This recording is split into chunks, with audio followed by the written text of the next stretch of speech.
ഏവർക്കും നമസ്കാരം. ശുഭകരമാകട്ടെ, ഈ ദിനം സന്തോഷകരമാകട്ടെ, സൗഖ്യകരമാകട്ടെ, അനുഭവങ്ങളും അനുഭൂതികളും നമ്മേവരെയും നയിക്കുമാറാകട്ടെ. നിയമവും പ്രതിഭാസവും എന്ന പരമ്പരയില് ജീവന്റെ വിതരണ നിയമത്തെക്കുറിച്ചാണ് ഇന്ന് നമ്മൾ സംസാരിക്കുന്നത്. ജീവശക്തി വിതരണം ചെയ്യപ്പെടുന്നതിന് ചില നിയമങ്ങൾ നമ്മുടെ ശരീരത്തിലുണ്ട്. ഓരോ അവയവത്തിലേക്കും അതിന്റെ പ്രാധാന്യത്തിനനുസരിച്ച്, അതിന്റെ സ്ഥിതമായ പ്രാധാന്യത്തിനനുസരിച്ച്, അതിന്റെ സഞ്ചാരിയായ പ്രാധാന്യത്തിനനുസരിച്ച് അതിൽ മാറ്റങ്ങൾ വന്നുകൊണ്ടിരിക്കും. അപ്പോ അതെന്ത് എന്നുള്ളതാണ് നമ്മൾ ഇന്നൊന്ന് പരിചയപ്പെടുന്നത്. അതിനെക്കുറിച്ച് പറയുന്നത് ഇങ്ങനെയാണ്: The law of distribution states that vital energy flows to what is most needed. ജീവന്റെ വിതരണ നിയമവും പ്രതിഭാസങ്ങളും. ജീവശക്തി വിതരണം ചെയ്യപ്പെടുന്നത് അവയവങ്ങളുടെയും കോശജാലങ്ങളുടെയും വലിപ്പത്തിനനുസരിച്ചല്ല, മറിച്ച് അവയുടെ പ്രാധാന്യത്തിനും ആവശ്യത്തിനും അനുസരിച്ചാണ്. ഇതാണ് ജീവന്റെ വിതരണ നിയമം. ശരീരം ജീവശക്തിയെ എല്ലാ ഭാഗങ്ങളിലേക്കും ഒരേ സമയം ഒരുപോലെയല്ല നൽകുന്നത്, മറിച്ച് അത് ഏറ്റവും കൂടുതൽ എവിടെയാണോ ആവശ്യപ്പെടുന്നത് അവിടേക്ക് തിരിച്ചുവിടപ്പെടുന്നു. ഈ നിയമപ്രകാരം അതിപ്രധാനമായ അവയവങ്ങൾക്ക് ആദ്യ പരിഗണന ലഭിക്കുന്നു. അതേസമയം പ്രാധാന്യം കുറഞ്ഞ പ്രവർത്തനങ്ങൾക്ക് താൽക്കാലികമായി കുറഞ്ഞ ഊർജമേ ലഭിക്കുന്നുള്ളൂ. മുൻഗണന നൽകൽ, തിരഞ്ഞെടുക്കപ്പെട്ട വിതരണം, ഊർജത്തിന്റെ ബുദ്ധിപരമായ വിധവേയം എന്നിവയാണ് ഇതിലെ പ്രധാന സവിശേഷതകൾ. ഒരാൾ കോട്ടുവായിട്ട് മൂരി നിവർക്കുമ്പോൾ ഊർജ വിതരണത്തിൽ വരുന്ന മാറ്റം മൂലം ചെറിയ രീതിയിലുള്ള കേൾവിക്കുറവ് അനുഭവപ്പെടുന്നത് കാണാനാകും. അമിതമായി ഭക്ഷണം കഴിച്ചതിന് ശേഷം തളർച്ച അനുഭവപ്പെടുന്നത് ഊർജത്തെ ദഹന പ്രക്രിയയിലേക്ക് തിരിച്ചുവിടുന്നത് കൊണ്ടാണ്. രോഗാവസ്ഥയിൽ പ്രവർത്തനങ്ങൾ കുറയുകയും വിശപ്പില്ലാതാവുകയും പേശികളിൽ നിന്നും ഇന്ദ്രിയങ്ങളിൽ നിന്നും ഊർജം പിൻവലിക്കുകയും അത് രോഗശാന്തിയിലേക്കും സംരക്ഷണത്തിലേക്കും അതിപ്രധാനമായ ശാരീരിക ധർമ്മത്തിലേക്കും തിരിച്ചുവിടുകയും ചെയ്യുന്നു.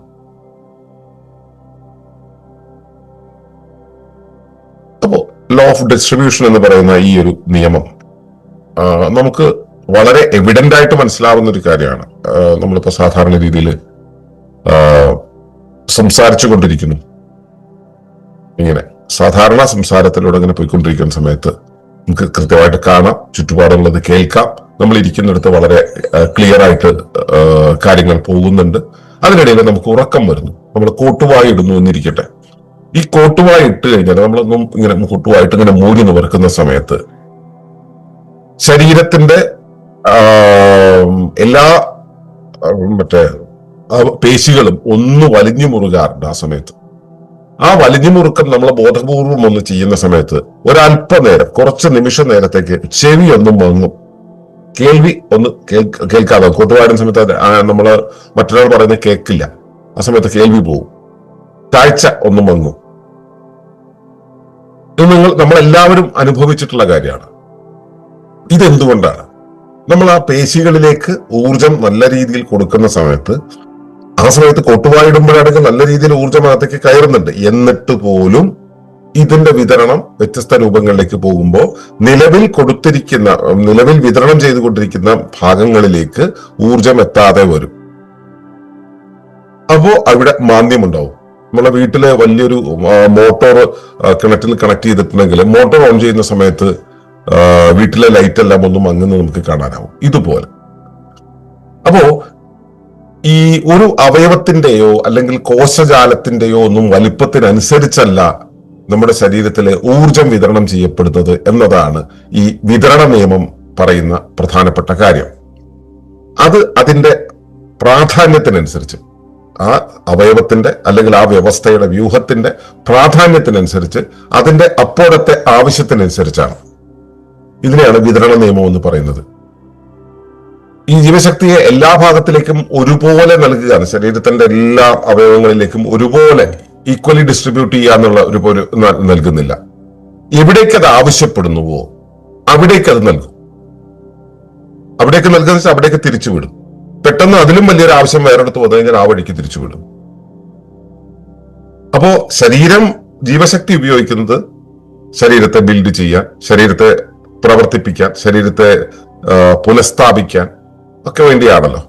അപ്പൊ ഇതിന്റെ ഭാഗമായിട്ടാണ് ശരീരത്തില് ചലനങ്ങൾ ഉണ്ടാവുന്നത്, പ്രവർത്തനങ്ങൾ ഉണ്ടാകുന്നത്, അതിലുമധികം പ്രവർത്തന മാന്ദ്യങ്ങളോ പ്രവർത്തനത്തിന് വേണ്ടുന്ന ഊർജ്ജക്കുറവോ വരുന്ന സമയത്ത് അവിടെ രോഗങ്ങൾ ഉണ്ടാവുന്നത്, കെട്ടിക്കിടക്കൽ ഉണ്ടാവുന്നത്, രോഗങ്ങൾ ഉണ്ടാകുന്നത്, ആ രോഗങ്ങൾ വന്നു കഴിഞ്ഞാൽ അതിനെ ശമിപ്പിക്കുന്നത്, ചെറുത്തു നിൽക്കുന്നത്, പ്രതിരോധിക്കുന്നത് തുടങ്ങിയ കാര്യങ്ങളെല്ലാം തന്നെ ഈ ജീവശക്തിയാണ് ചെയ്യുന്നത്.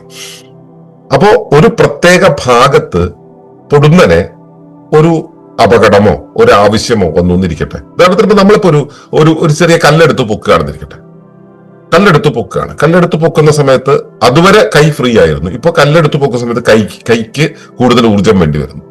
ഉടനെ ശരീരത്തിന്റെ മറ്റു ഭാഗങ്ങളിലുള്ള ഊർജം എല്ലാം കൂടെ അങ്ങോട്ടേക്ക് കൊണ്ടുപോകുന്നത് കാണാനാകും. അപ്പോൾ ഇതിങ്ങനെ കൊണ്ടുപോകുന്ന സമയത്ത് ബാക്കിയുള്ള ഭാഗങ്ങളിലെല്ലാം തന്നെ ഊർജം വിതരണം ചെയ്യപ്പെടുന്നത് കുറയും. എന്നിട്ട് അതിനെ മുഴുവൻ തിരിച്ച് ഈ വഴിക്ക് വിടും.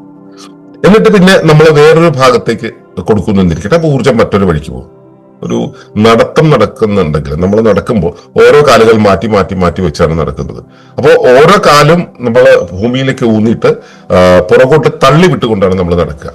ആ പുറകോട്ട് തള്ളി വിട്ട് നടക്കുന്ന സമയത്ത് കാലുകൾക്കിടയിലുള്ള ഊർജം മാറിക്കൊണ്ടിരിക്കും.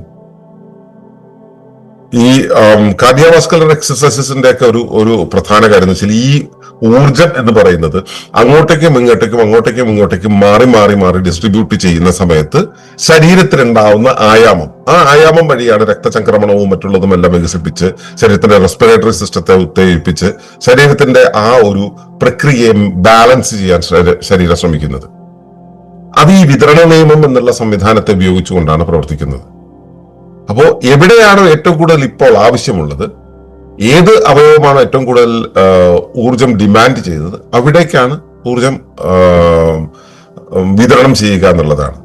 ഇപ്പോ ശരീരം ആക്റ്റീവ് ആയിരിക്കുന്ന സമയത്ത് നമുക്കറിയാം, സിമ്പത്തറ്റിക് ആക്ടിവിറ്റീസ് നടക്കുന്ന സമയത്ത് അതിലേക്ക് വേണ്ടുന്ന ആ മസിൽസിന് വേണ്ടുന്ന അല്ലെങ്കിൽ ആ പ്രവർത്തനങ്ങൾക്ക് വേണ്ടുന്ന ഊർജം നൽകണം. അതിനെ നിയന്ത്രിക്കുന്ന മസ്തിഷ്കത്തിന് ഊർജം നൽകണം. അങ്ങനെ പോയിക്കൊണ്ടിരിക്കുന്നു. അത് പതുക്കെ മാറി പാരാസിമ്പത്തറ്റിക് ആക്ടിവിറ്റിയിലേക്ക് പോകുന്ന സമയത്ത് ശരീരത്തിന്റെ എക്സ്റ്റേണൽ ആയിട്ടുള്ള ഊർജത്തെ മുഴുവൻ പിൻവലിച്ച് ഇന്റേണലി ഉള്ള ആക്ടിവിറ്റീസിന് വേണ്ടിയിട്ടുള്ള, പാരാസിമ്പത്തറ്റിക് ആക്ടിവിറ്റിക്ക് വേണ്ടിയിട്ടുള്ള, ഇൻവോളണ്ടറി ആക്ടിവിറ്റിക്ക് വേണ്ടിയിട്ടുള്ള ഊർജമായിട്ട് അത് ചെലവഴിച്ചുകൊണ്ടിരിക്കും. അപ്പോ മസ്തിഷ്കത്തിനടക്കം ഊർജം അധികം ചെലവാക്കാതെ അതിനെ അടക്കം സംഭരിച്ചുകൊണ്ട് അത് ഈ വഴിക്ക് തിരിച്ചുവിടും. അപ്പോ എപ്പോഴും അതിപ്രധാനമായ അവയവങ്ങൾക്കാണ് ആദ്യം പ്രാധാന്യം നൽകുന്നത്. ഹൃദയം, മസ്തിഷ്കം. ഇപ്പൊ മനുഷ്യന്റെ ശരീരത്തെ സംബന്ധിച്ചിടത്തോളം മസ്തിഷ്കത്തിന് വളരെ പ്രാധാന്യം നൽകുക. കാരണം അത് 80% ഊർജം അത് ചെലവഴിക്കുന്നു എന്നാണ് പറയപ്പെടുന്നത്. ഹൃദയം സ്വയം നിർണയം ചെയ്യുന്ന ഒരാളായതുകൊണ്ട് ഹൃദയം മറ്റ് ഊർജത്തിനേക്കാളും കൂടെ സ്വന്തം ഊർജത്തെ ഉപയോഗിച്ച് തന്നെയാണ് പ്രവർത്തിച്ചുകൊണ്ടിരിക്കുക. കാരണം അതൊരു ഇൻഡിപെൻഡന്റ് അല്ല എങ്കിൽ പോലും ആ വിധത്തിലാണ് പോവുക. പെട്ടെന്ന് നമുക്കൊരു ഇമോഷണൽ ബേസ്റ്റ് ഉണ്ടായി കഴിഞ്ഞിട്ടുണ്ടെങ്കിൽ ഉടനെ തന്നെ ഹൃദയം ഒന്നും മാന്ദ്യത്തിലേക്ക് പോകും. അത് വീക്കായിട്ടുള്ള ഹൃദയമാണ്, ആ മാന്ദ്യം മതി നിൽക്കാൻ. അപ്പൊ അവിടേക്കാണ് ഈ സ്ട്രോക്ക് വരിക എന്നൊക്കെ പറയുന്ന പരിപാടികളൊക്കെ ഉണ്ടാവുന്നത്. അപ്പൊ ഇതിന്റെ എല്ലാം അടിസ്ഥാനമാകുന്നത് ഈ ഊർജ വിതരണത്തിലുള്ള സംവിധാനമാണ്. അപ്പോ അതിപ്രധാനമായ അവയവങ്ങൾക്ക് ആദ്യ പരിഗണന ലഭിക്കുന്നു. അതേസമയം പ്രാധാന്യം കുറഞ്ഞ പ്രവർത്തനങ്ങൾക്ക് താൽക്കാലികമായി കുറഞ്ഞ ഊർജമേ ലഭിക്കുകയുള്ളൂ. അപ്പൊ ഇവിടെ മുൻഗണന നൽകൽ എന്നുള്ളത് ഇതിന്റെ ഒരു ആട്രിബ്യൂട്ടാണ്. ഏതിനാണ് മുൻഗണന നൽകേണ്ടത്? അത് എപ്പോഴുമല്ല, ഇപ്പോൾ എന്തിനാണ് മുൻഗണന നൽകേണ്ടത്? എപ്പോഴും നൽകേണ്ടതാണെങ്കിൽ എപ്പോഴും നൽകിക്കൊണ്ടിരിക്കും മുൻഗണന നൽകൽ. പിന്നെ സെലക്റ്റീവ് ഡിസ്ട്രിബ്യൂഷൻ എന്ന് പറയും, തെരഞ്ഞെടുക്കപ്പെട്ട വിതരണം. ഏതെല്ലാം വഴിക്ക് അത് ഊർജത്തെ വിതരണം ചെയ്യേണ്ടതുണ്ടോ ആ വഴിക്ക് വിതരണം ചെയ്യും. ഇപ്പൊ നടക്കുന്ന ഒരാൾക്കാണെങ്കിൽ കാലിലേക്ക് അത് തന്നുകൊണ്ടിരിക്കും, ചിന്തിക്കുന്ന ഒരാൾക്കാണെങ്കിൽ ബ്രെയിനിലേക്ക് തന്നുകൊണ്ടിരിക്കും. ചിന്തിക്കുന്ന ഒരാൾ നടക്കാൻ തുടങ്ങിയ ചിന്ത അവിടെ നിർത്തിയിട്ട് കാലിലേക്ക് വിതരണം ചെയ്യും. അത് തെരഞ്ഞെടുക്കപ്പെട്ട വിതരണം എന്നുള്ളത്. പിന്നെ ഊർജത്തിന്റെ ബുദ്ധിപരമായ മിതവ്യയം എന്നുള്ളത് മറ്റൊരു കാര്യമാണ്. നമ്മളെ മിതവ്യയ നിയമം നമ്മൾ സംസാരിച്ചിട്ടില്ലെന്ന് തോന്നുന്നു. ഊർജം ഇന്റലിജന്റ് ആയിട്ട് ആണ് എക്സ്പെൻഡ് ചെയ്യുക. ഇന്റലിജന്റ് ആയിട്ട് എക്സ്പെൻഡ് ചെയ്യുന്ന സമയത്ത് എവിടേക്ക് വേണോ, ഇവിടേക്ക് എത്ര ആവശ്യമുണ്ടോ, അല്ലെങ്കിൽ ഇപ്പോൾ ഇത് ഡിമാൻഡിങ് ആണ്, ഇത് കൊടുത്തില്ലെങ്കിൽ മറ്റെന്തെങ്കിലും പ്രശ്നമുണ്ടോ എന്നുള്ളതെല്ലാം കൂടെ ഇന്റലിജന്റ് അനാലിസിസ് നടത്തിയിട്ട് എന്നിട്ടാണ് ഇത് എക്സ്പെൻഡ് ചെയ്യുക. അപ്പൊ ഇതെല്ലാം ഈ ഒരു സിസ്റ്റത്തിന്റെ ഭാഗമാണ്. അപ്പൊ ഞാൻ പറഞ്ഞു നേരത്തെ, കൂട്ടുവായിട്ട് മുറി തുറക്കുമ്പോൾ ഊർജ്ജകരണത്തിൽ വരുന്ന മാറ്റം മൂലം ചെറിയ രീതിയിലുള്ള കേൾവിക്കുറവ് അനുഭവിക്കും. അതുപോലെ തന്നെ അമിതമായി ഭക്ഷണം കഴിച്ചു കഴിഞ്ഞാൽ ഭയങ്കരമായിട്ട് തളർച്ച തോന്നും. ആ സമയത്ത് ദഹനത്തിലേക്ക് ഊർജ്ജത്തെ തിരിച്ചുവിടുന്നത് കൊണ്ടാണ് ഈ ഒരു പ്രശ്നം ഉണ്ടാവുന്നത്. ഇപ്പൊ രോഗം വരുന്നിരിക്കണം, നമുക്കൊരു എന്തെങ്കിലും ഒരു അസുഖം വന്നു കഴിഞ്ഞാൽ വിശപ്പ് പൂർണ്ണമായിട്ട് നിൽക്കും. നമ്മൾ പ്രധാനമായിട്ട് കാണുന്ന അസുഖം എന്ന് പറയുന്നത് അവിടെ വിശപ്പ് ഇല്ല എന്നുള്ളതാണ്. വിശപ്പില്ലാതാവുന്നു എന്ന് വെച്ച് കഴിഞ്ഞാൽ അതിനർത്ഥം ഊർജ്ജ വിതരണത്തിന് മാറ്റമുണ്ടായിട്ടുണ്ട്. അപ്പോൾ ഊർജ്ജം ദഹനേന്ദ്രിയ വ്യൂഹത്തിനല്ല വേണ്ടത്, വേറെ എവിടെ കേടുപാട് തീർക്കാറുണ്ട്. അതുകൊണ്ട് അതുവരെ വിശപ്പ് വരില്ല എന്നുള്ളത് മനസ്സിലാക്കുക. ഭക്ഷണം കൊടുക്കുന്നത് ഒഴിവാക്കുക, അതാണ് വേണ്ടത്. നമ്മൾ ഭക്ഷണം വിശപ്പ് വരാൻ വേണ്ടിയുള്ള മരുന്ന് കഴിച്ചിട്ട് മറ്റ് പ്രശ്നം എന്താണെന്ന് വെച്ചാൽ അതിനെ സപ്രസ് ചെയ്യും. ഇതാണ് സാധാരണ ഉണ്ടാവുന്നത്. പിന്നെ നമ്മളിപ്പോ വളരെ എന്റർടൈനിങ് ആയിട്ടിരിക്കുന്നു ഇരിക്കട്ടെ, ഇപ്പൊ കണ്ണ് തുറന്ന് തന്നെ ഇരിക്കുന്നു, കണ്ണ് ഫുൾ ടൈം ഇങ്ങനെ ആക്റ്റീവാണ്. കണ്ണിന് ഉറക്കം കിട്ടേണ്ട സമയത്ത് ഉറങ്ങണം, ധ്യാനം കിട്ടേണ്ട സമയത്ത് ധ്യാനിക്കണം. ചിന്തയല്ല, ഉള്ളില് ഈ സ്വാഭാവികമായിട്ടുള്ള മനനങ്ങൾ സംഭവിക്കുന്ന സമയത്ത് അത് സംഭവിക്കണം. ഇതൊന്നുമില്ലാതെ നമ്മൾ കണ്ണ് തുറന്ന് ഇന്ദ്രിയങ്ങളെ ഇങ്ങനെ തുറന്നു വെച്ചിരിക്കണം, കണ്ണും ചെവിയും തുറന്നു വെച്ചിരിക്കുകയാണെന്ന് ഇരിക്കട്ടെ. ഈ പേശികൾ, ശരീരപേശികൾക്ക് ആവശ്യമുള്ള ഊർജ്ജം മുഴുവൻ ഇന്ദ്രിയങ്ങളെ ആക്കി സൂക്ഷിക്കാൻ വേണ്ടി ശരീരം ഉപയോഗിക്കും. അങ്ങനെ ഉപയോഗിക്കും തോറും ഈ ശരീരപേശികൾക്ക് അതുപോലെ തന്നെ ആന്തരിക അവയവങ്ങൾക്കും വേണ്ടുന്ന ഊർജത്തെ ഇന്ദ്രിയങ്ങൾ വല്ലാതെ കൺസ്യൂം ചെയ്യും. ആധുനിക കാലത്തിന്റെ ഒരു പ്രത്യേകത അറിയാമല്ലോ, നമ്മൾ പുറം ലോകത്തെ പ്രകൃതിയെ കാണുന്ന ഒരു ലാഘവത്വത്തിലല്ല കാണുന്നത്. നമുക്ക് വിഷ്വൽ മീഡിയ ഉണ്ട്. വിഷ്വൽ മീഡിയ വെച്ചാൽ മൾട്ടിമീഡിയ ആണ്. ശബ്ദമുണ്ട്, ദൃശ്യങ്ങളുണ്ട്. ഇത് മനസ്സിന്റെ ഇൻപുട്ടാണ്. ഈ രണ്ട് കാര്യങ്ങൾ മനസ്സിന്റെ ഇൻപുട്ടാണ്. ഈ ഇൻപുട്ട് കിട്ടിക്കൊണ്ടിരിക്കുന്ന സമയത്ത് സ്വാഭാവികമായിട്ടും നമ്മൾ ഊർജ്ജവ്യയം നടന്നുകൊണ്ടേയിരിക്കും. അപ്പോ നമ്മുടെ വ്യയം നടക്കുന്ന സമയത്ത് ആന്തരിക അവയവങ്ങൾക്ക് കേടുപാടുകൾ ഉണ്ടാവും. അപ്പൊ ഇത് ആദ്യം ഏറ്റവും കൂടുതൽ ഊർജം ഉപയോഗിക്കുന്ന ചില അവയവങ്ങൾ, ഉദാഹരണത്തിന് ഇപ്പൊ മസ്തിഷ്കത്തിന് ഊർജം ഉപയോഗിക്കുന്നത്, പക്ഷെ മസ്തിഷ്കത്തെ ഓവർ ആക്റ്റീവ് ആക്കുകയാണ് നമ്മൾ ചെയ്യുന്നത്. അപ്പോഴോ മറ്റൊരു ശുചീകരണ പ്രവർത്തനം, നിലയ്ക്കാത്ത ശുചീകരണ പ്രവർത്തനം നടത്തിക്കൊണ്ടിരിക്കുന്ന വേറൊരു അവയവമാണ് കരൾ എന്ന് പറയുന്നത്. കരളിനെ അത് ബാധിക്കും. കരളിലേക്കുള്ള ഊർജ്ജ വിതരണം, ഊർജ്ജ ലഭ്യത കുറയും. അപ്പോൾ കരള് അതിന്റെ ശരിയായ പ്രവർത്തനങ്ങൾ കാഴ്ചവെക്കാൻ കഴിയാതെ പോകുന്ന സമയത്ത് അവിടെ ഡെപ്പോസിറ്റ്സ് ഉണ്ടാവും, ടോക്സിൻസ് ശരീരത്തിൽ കൂടി വരും. അത് കണ്ണിനെ ബാധിക്കും. അത് പിന്നെ അതുപോലെ തന്നെ കിഡ്നിയെ ബാധിക്കും. അങ്ങനെ ശരീരത്തിലെ ഓരോ ഭാഗങ്ങളായിട്ട് ബാധിച്ച് അത് വലിയ പ്രശ്നങ്ങളിലേക്ക് വരും. അപ്പോൾ ഈ വിഷ്വൽ മീഡിയയിൽ കുടുങ്ങി നിൽക്കുന്ന ആളുകൾക്ക് വലിയ വലിയ വലിയ അസുഖങ്ങളിലേക്ക് കൊണ്ടെത്തിക്കുന്നത് കൊണ്ടാണ്.